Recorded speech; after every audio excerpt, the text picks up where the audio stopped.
ஆண்களுக்கு sperm count increase ஆகிறதுக்கு நான் ஒரு 5 லைஃப் ஸ்டைல் சேஞ்சஸ் சொல்றேன். ரொம்ப ஈஸி. இதுல 5ஆ சொல்றது ரொம்ப ரொம்ப முக்கியமான ஒரு விஷயம்.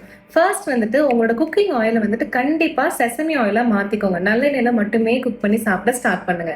2வது ஐடி ப்ரொஃபஷனல்ஸா இருந்தீங்க அப்படின்னா உங்க லேப்டாப்பை மடி மேல வைக்கக்கூடாதுங்கிறது எல்லாருக்கும் தெரிஞ்ச ஒரு விஷயம். But still we keep that. ஏன்னா பிரச்சனை வர வரைக்கும் நம்ம வெயிட் பண்ணுவோம்.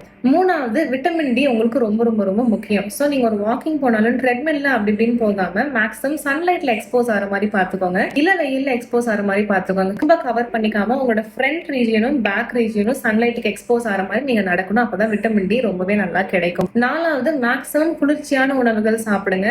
ரொம்ப ஸ்வீட்டும் ரொம்ப காரமும் எடுத்துக்காதீங்க. உடல் உஷ்ணம் ஜாஸ்தியாகிற மாதிரி எதுவுமே பண்ணிக்க கூடாது.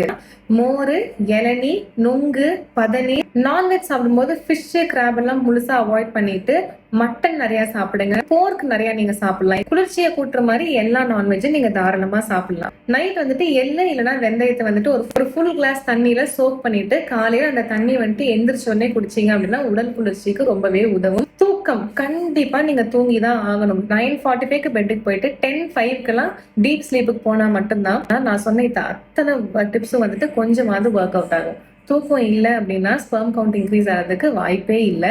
இந்த எல்லா டிப்ஸையும் நீங்க ஒரு 90 days ஃபாலோ பண்ணிட்டு before and after semen analysis எடுத்துட்டு கமெண்ட் பண்ணுங்க.